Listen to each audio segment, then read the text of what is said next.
আসসালামু আলাইকুম ভিউয়ার্স, আজকে আমি আপনাদের জন্য এই নতুন ডিজাইনের বেবি ফ্রকটি নিয়ে আসলাম। তো এটা কাটিং এবং সেলাই দুটোই দেখাবো। তো এটা আমি 6 থেকে 8 মাস বাচ্চার জন্য তৈরি করেছি। আপনারা এটা দেখে যে কোনো মাপের বাচ্চার জন্য তৈরি করতে পারবেন। আর হ্যাঁ বন্ধুরা, আমার এই ভিডিওটি ভালো লাগলে আমার ভিডিওতে একটা লাইক দিবেন অবশ্যই, আর আমার চ্যানেলটিকে সাবস্ক্রাইব করে রাখবেন।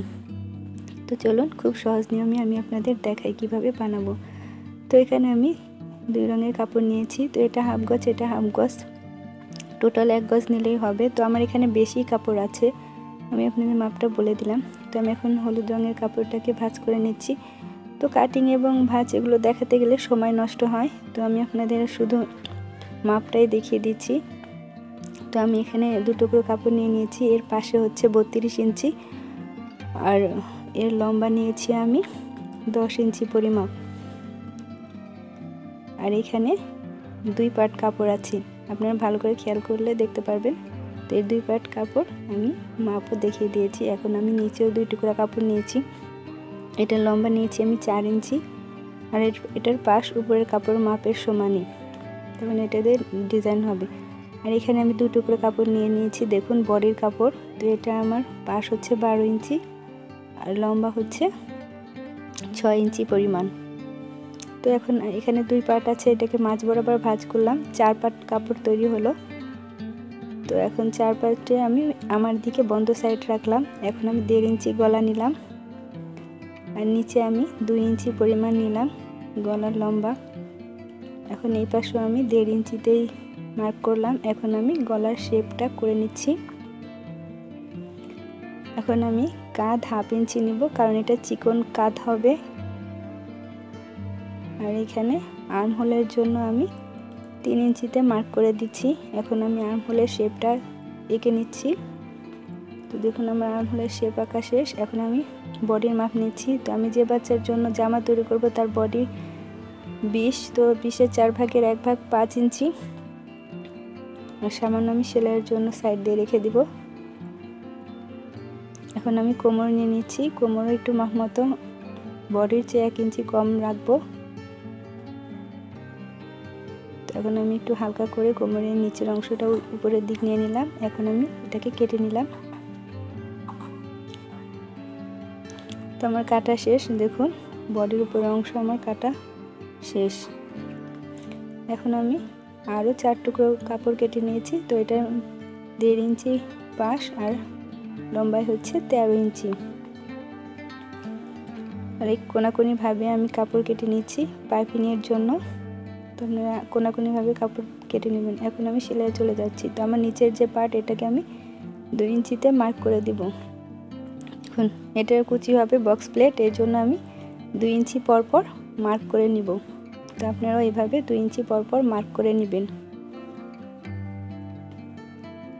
পুরো কাপড়ে এইভাবে 2 ইঞ্চি পর পর মার্ক টানতে হবে।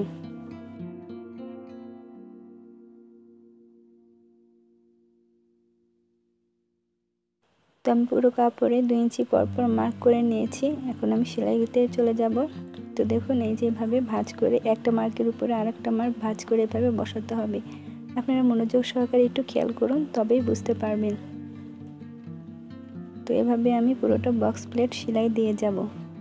তো আপনারা খেয়াল করুন, এই যে এভাবে ভাঁজ হবে, একটা ভাঁজ এই পাশে, আরেকটা ভাঁজ অপর পাশে,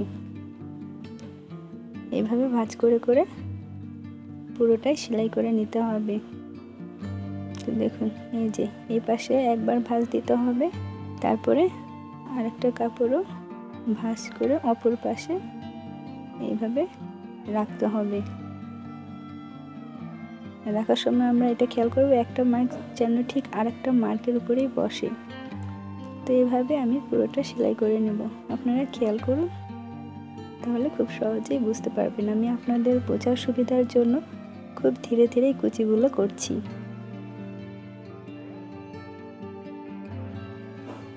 তারপরে যদি আপনাদের বুঝতে সমস্যা হয় কোনো কিছু, আপনারা আমায় কমেন্টস করে জানাতে পারেন। আমি আপনাদের সমস্যার সমাধান করার চেষ্টা করব। আর হ্যাঁ বন্ধুরা, আমার ভিডিওটি যদি ভালো লাগে অবশ্যই আমার ভিডিওতে একটা লাইক দিবেন, কমেন্টস করবেন, আর আমার চ্যানেলটি অবশ্যই সাবস্ক্রাইব করে রাখবেন। তো দেখুন আমার কুচি দেওয়া শেষ। এখন আমি 4 ইঞ্চি লম্বা এবং পাশে এই কাপড়ের সমপরিমাণ যে কাপড়টি কেটেছিলাম সেটা সেলাই করে জয়েন করে নিচ্ছি। উল্টো পাশে এভাবে জয়েন করতে হবে এবং ভাও পিসটা বা সোজা পিসটা ভাঁজ করে এভাবে বসিয়ে সেলাই করে নিতে হবে। তো দেখুন আমি ভাঁজ করে বসিয়ে সেলাই করে নিচ্ছি। তো আমার সেলাই করে নেওয়া শেষ। এখন আমি এর সাইড দিয়ে একটা চাপ সেলাই দিয়ে নেব। দেখুন এই যে একটা চাপ সেলাই দিয়ে নেওয়া শেষ। তো এখন একই নিয়মে আমি দুটো তৈরি করে নিয়েছি। এখন আমি বডির পার্ট সেলাই করব। তো বডির পার্টটা আমি প্রথমে গলার পাইপিংটা লাগিয়ে নিব। তো কোনাকুনিভাবে আমি যে কাপড়টা কেটেছিলাম সেটাকে উল্টো পাশে এভাবে সেলাই করে নিচ্ছি। আপনারা পাইপিংয়ের জন্য সবসময় কোনাকুনি কাপড়ই কাটবেন। এরপরে গলার মাঝখানে একটু হালকা করে আমি কেটে দিচ্ছি, এতে গলার পাইপিংটা সুন্দর হয়ে পিঠে পড়ে থাকে, নয়তো কুঁচকে যায়। তো এখন আমি সোজা পিসটা এইভাবে চিকন করে ভাঁজ করে পাইপিং সেলাই করে নিচ্ছি।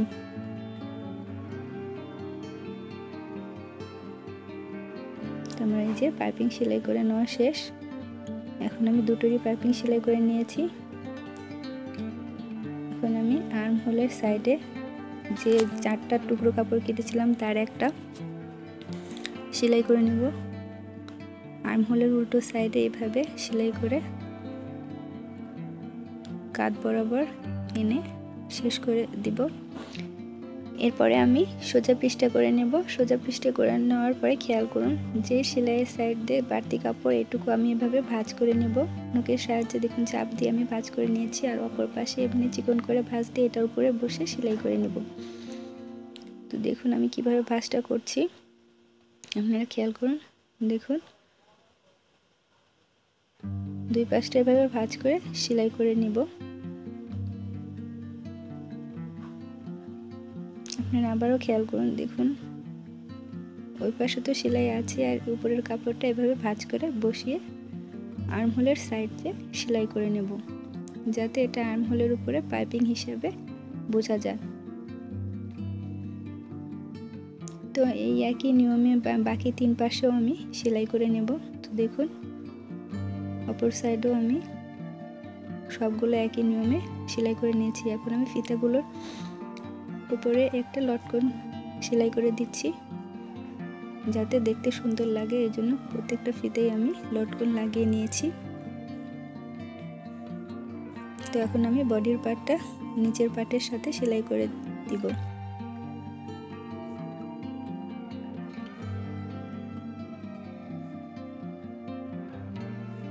তো এই তো আমার বডি পার্ট সেলাই করা শেষ। এখন আমি এটার উপরে একটা চাপ সেলাই দিয়ে নেব এবং একই নিয়মে আমি অপর বডিও নিচের পার্টের সাথে সেলাই করে নেব। তো আমার দুইটা পার্টই সেলাই করা শেষ। এখন আমি এটাকে উল্টে নেব। দুই ভাও পিসটা ভিতরের সাইডে রেখে উপরের উল্টো পিসটা করে সাইড সেলাই দিয়ে নিচ্ছি। তো এখন আমার জামা তৈরি শেষ। এখন আমি এখানে একটা বো বা টাই ফুল যেটাকে বলে সেটা লাগিয়ে নিয়েছি। দেখুন আমার ফ্রকটা এখন কতটা সুন্দর লাগছে। তো হ্যাঁ, আমি আবারও বলছি বন্ধুরা, আমার ভিডিওটি ভালো লাগলে একটা কমেন্ট করবেন, লাইক দিবেন এবং আমার চ্যানেলটি সাবস্ক্রাইব করে আমার পাশেই থাকবেন। আজ এই পর্যন্তই, আল্লাহ হাফেজ।